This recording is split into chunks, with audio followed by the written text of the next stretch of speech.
Well, so I figure that this is a much better option than making you all come up here on another day and do a training for DNOW. Some of you have done this before. This is going to be old hat. But for those of you that are new, I wanted to go over a few things. And thanks to Devin Neesmith for helping me put these together. I wanted to go over a few things to help ease your mind and so that you can be better prepared to serve at DNOW. First off, thank you so much for serving DNOW. You're going to make an incredible impact in the lives of these kids. You're going to add your name to their story, their faith journey, and I want you to kind of keep that in mind during this weekend, that what you're doing is not just a waste of time. It's not just watching kids, but it is, in fact, imprinting your impact is going to go into the lives of those kids, and it's going to be part of their story forever and ever, and it's going to be a great weekend. We have a lot of great things planned for this weekend. The trip to Incredible Pizza is going to be great. The worship is going to be fantastic, and the time that we're going to spend here in small groups and in large group is going to have an incredible impact for our kids, because I think this curriculum that we've chosen is something that could go a long way in helping them be a better Christ follower if they are, or if not, to really come to understand what that means and hopefully accept that accept Jesus into their lives. So I'm very excited about this. So I just want to go over a couple things. The first thing is the schedule. So on Friday, if you could be here about 5 o'clock, that would really help us out. We could set up where we need to be for stations so that when kids come in, we can get them registered. And my wife's going to be here as a notary. She'll be able to notarize any of the forms that you will have for your kids, but also for anyone else that shows up that doesn't have a form filled out or just needs the notary done for them. So that's going to be, everybody's going to start arriving about 5:30. And then we're going to have a quick session at 6 o'clock once we do kind of the introductions and get everybody into their groups. We'll go through a session. We'll lead them through session 1. Each session, we are going to cover 3 different things in small groups and 3 different things in large group. The parts within your session journal that you should have downloaded from me last week, if you hopefully been looking that over and studying that and getting ready for what we're going to be going through. There are 3 parts. So the large group part, Devin is going to be our large group teacher, and she's going to teach about the real world section, the instant replay, and the extreme truth. And then your job in the small group time is, 1, obviously get to know the kids, make yourself comfortable with them, learn their names, do all those different things that help you connect with them. But then each session, you're going to do the Bible in your brain, the activity zone, and the witness work. Any combination of those, if you can get to all 3, great. If not, that's fine too, as long as you're on task and really helping these kids to deepen their understanding of who Daniel is and how that relates to our lives and how that relates to their relationship with Jesus.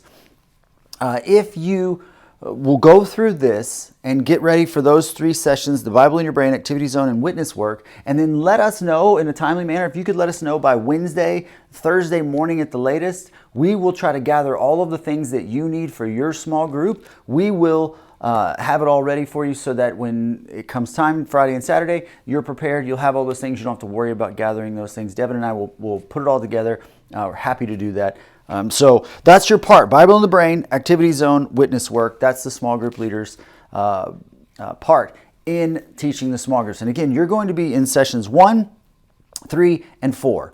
So if you really want to study up on, you can obviously study all 5, but you're responsible to help teach and facilitate sessions 1, 3, and 4. So hopefully you've had a chance to go through it. If not, dig into this first part of the week and have a good understanding. That'll help for you to be able to really have a good time with the kids, and you're not worried about staying just straight to your script. You can have a general understanding of what's going on and be able to teach that way. It's a much more relatable way. As I alluded to, we will be having main worships times. There's going to be 2 main worship sessions. We're going to do those over at Crossview Baptist Church. They have a kind of a better central location for the 4 churches that are going to be joining us. The 4 churches that are joining us are C3, which is just down the road on 1488, Crossview Church, and First Baptist Church Conroe. So there'll be 4 churches there.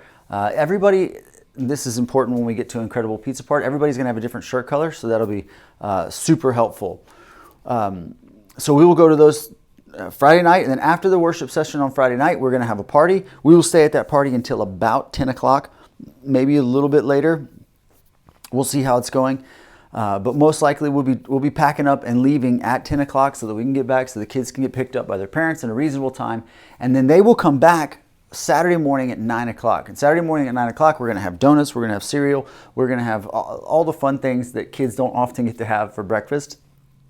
So if you could be here about 8:45, most everything is going to be set up. It won't be a big deal, but if you could be here at 8:45, ready for the kids to show up so that we can get their cereal and everything, help them out, keep everything as clean as possible. Then once we do that, then we'll do session 3, and then we get to leave to go to Incredible Pizza. And this is the fun part, and this is the part where if you're nervous as a leader, this could be where you get nervous, because the what ifs are actually there at Incredible Pizza, because you're going to send a bunch of kids to a bunch of different places. But let me assure you, we've done this before. It works really well. It goes really smoothly, as long as you know where your people are. So like I said, you're going to be in a small group. You're going to have a small group assigned of kids assigned to you.